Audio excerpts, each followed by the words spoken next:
Yep, just the turbine.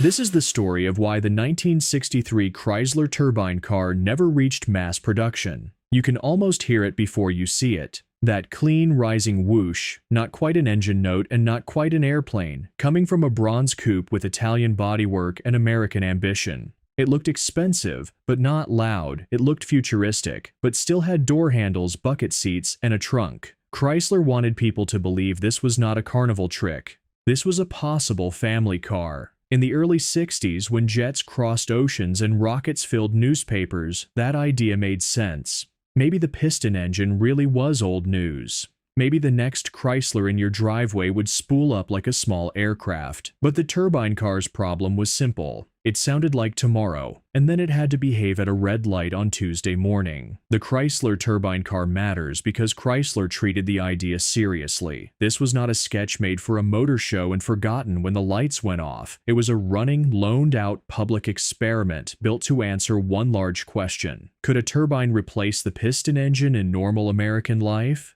On paper, the case was tempting. A turbine had fewer moving parts, very little vibration, smooth delivery, and the ability to burn many fuels. For a company competing with General Motors and Ford, it was a chance to skip a step and look like the bravest name in Detroit. For ordinary people, it sounded almost practical. Less maintenance, easy cold starts, no familiar engine shake. The car is remembered because it was close enough to touch, but too difficult to buy. Its failure matters because it shows the difference between a wonderful machine and a manufacturable product. The human story makes the car more than a bronze curiosity. Chrysler loaned 50 turbine cars to 203 drivers in 133 cities, and those drivers put more than 1 million miles on them. The first public handover came in Chicago on October 29, 1963, when Chrysler President Lynn Townsend gave keys to Richard E. Viaja and his wife from Broadview, Illinois. That detail matters. This was not just engineers circling a test track. It was a couple taking home a car that neighbors could hear before it turned the corner. Families used these cars for shopping, commuting, church, dinner visits, and school runs. Mechanics watched carefully because the engine bay did not match their training. Gas station workers heard about diesel, kerosene, heating oil, and stranger fuels. Some drivers loved the attention. Some were annoyed by the starting procedure. Every opinion mattered because Chrysler was asking ordinary people whether the future was livable. The trial also gave Chrysler something uncomfortable, real complaints written without romance. People praised the smoothness, but they noticed delay, heat, fuel use, and noise. A futuristic car was still judged by groceries, traffic lights, school mornings, and whether a spouse enjoyed riding in it. As a car, the 1963 Chrysler Turbine had a memorable physical presence. Elwood Engel's design team shaped it like a personal luxury coupe. Then Ghia in Turin gave it a hand-built finish. The color was turbine bronze, a metallic shade that looked like root beer under sunlight and old copper in the evening. It was about 201 inches long, on a 110-inch wheelbase, so it did not feel small or fragile. The front lamps sat in turbine-style rings. The grille looked controlled, almost polite. The sides were smooth, the roof thin, and the doors long enough to give the coupe a relaxed American stance. At the rear, veined lamp housings made the jet age theme obvious without turning the car into a toy. Inside, it had 4 bucket seats, bronze trim, deep carpeting, a full console, power windows, and a dashboard with round pods. The driver saw a speedometer, tachometer, and pyrometer. It was futuristic, yes, but it still felt like something a neighbor might park outside. The manufacturing problem was where romance started losing to arithmetic. Ghia built the bodies in Italy, then Chrysler finished the cars in Detroit with the A831 gas turbine powertrain, wiring, transmission, heater, radio, and final equipment. That was fine for 50 carefully watched cars. It was not a plan for thousands of customers. Detroit's normal genius was repeatability. Cast the block, machine the crankshaft, assemble the V8, train the dealers, stock the shelves, and keep the line moving. The turbine car asked for another world. Its engine had no pistons, no connecting rods, no crankshaft, no radiator, and no antifreeze. That sounded like simplicity, and in one way, it was. But turbines live with heat and speed. Their metals, seals, bearings, and regenerators had to survive punishment that an ordinary sedan engine never saw. Expensive materials were not a detail. They were the price of admission.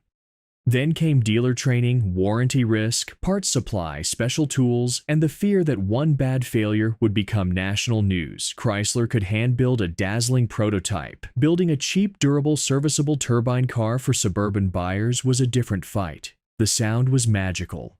The business case was not. That is where many dream machines fail. They work when watched by engineers, then weaken when they must become cheap, repeatable, and boring on purpose for customers every single day. The iconic moment of the turbine car was the public trial itself. Chrysler did something few companies would dare to do with such an unusual machine. It let civilians judge it. At the 1964 New York World's Fair, 2 turbine cars gave rides while visitors stood in the middle of America's polished future. But the better image is quieter. A bronze coupe sits in an ordinary driveway. A child asks why it sounds like an airplane. A neighbor walks over. The owner explains that it can run on kerosene, diesel, or even stranger fuels, but should avoid leaded gasoline because lead leaves damaging deposits. That is where the car became famous, not only under bright exhibition lights, but in normal streets, with normal people deciding whether Chrysler's jet age promise felt like a car or a science project. Daily use exposed the gap between wonder and ownership. On open roads, the turbine car could be smooth and steady. It started well in cold weather. It did not shake through the steering wheel. It had a calm, continuous pull once moving, but town driving was less forgiving. Press the accelerator, and the turbine needed time to spool. That throttle lag could feel merely odd on a quiet road, but worrying when traffic was moving and the driver needed an immediate answer. Fuel economy also hurt the dream. Chrysler could impress crowds by talking about kerosene, diesel, peanut oil, perfume, and the famous Tequila demonstration connected with Mexican President Adolfo López Mateos. But a car does not survive on party tricks. American drivers needed cheap, convenient, predictable use. Leaded gasoline was everywhere, and the turbine did not like it. The machine was flexible in theory, yet awkward in the world it had to enter. The interior helped sell the idea that this was a real car, not a rolling laboratory. You sat low in a clean 4-seat cabin with individual buckets front and rear and a center console running between them. The trim was bronze, the mood was expensive, and the controls were understandable enough for a careful driver. There was power steering, power brakes, power windows, heater, radio, and a modified 3-speed torque flight automatic driving the rear wheels.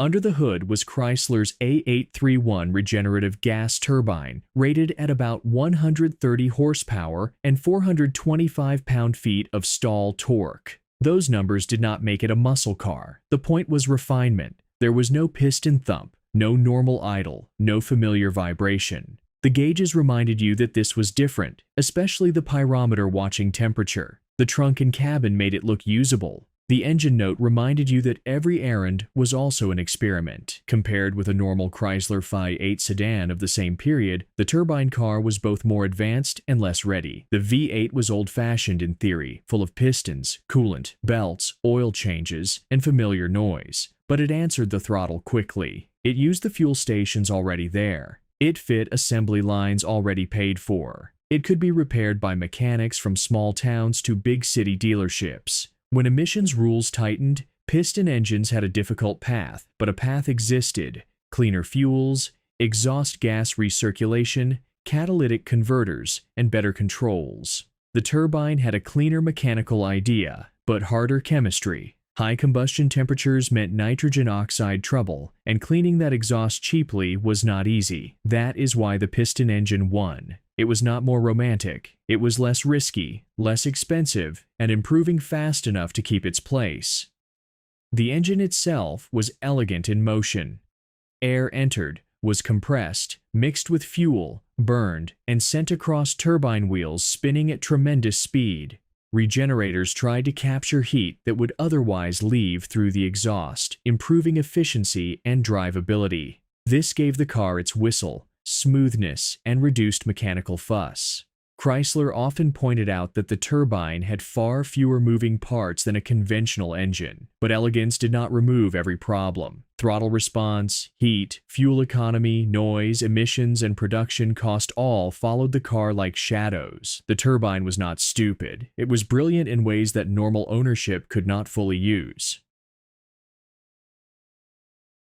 The car lasted because it failed, honestly. Chrysler learned from it, drivers remembered it, and enthusiasts still talk about it because the idea was bold without being fake. After the program, most of the fleet was destroyed. People often repeat that this was done to avoid import duties on the Ghia bodies, but that explanation is too simple. Prototype policy, liability, cost, public relations, and control of experimental technology all mattered. Chrysler did not want unsupported turbine cars drifting through used car lots with future problems attached to its name. The crushing still hurts to imagine. These were not empty shells. They were working dreams, but the few survivors carry the story with unusual force. Here is one fact many people forget. Chrysler built only 55 turbine cars in total, including 5 prototypes and 50 public test cars. After the program, most were destroyed, leaving only a small group of survivors. That is why seeing one today feels less like viewing a show car and more like meeting a witness. And that is why the 1963 Chrysler Turbine car never reached mass production. It did not die because nobody cared. People cared a great deal. They lined up for rides, wrote about it, borrowed it, listened to it, and told neighbors about it. It died because every road toward production became narrow. The materials were expensive. The body process was slow. The engine demanded unfamiliar service. The throttle did not answer like a normal car. City fuel economy was weak. Leaded gasoline was a problem. Nitrogen oxide emissions became harder to ignore as clean air rules tightened. And meanwhile, the ordinary piston engine kept getting better, cheaper, cleaner, and easier to support. That is the irony. The turbine car sounded more modern than the cars that beat it, but the old V8 had the stronger business case. The turbine could burn tequila, but it could not beat a dealer's service lift. It could charm a crowd, but it could not make accountants, regulators, mechanics, and families comfortable at the same time.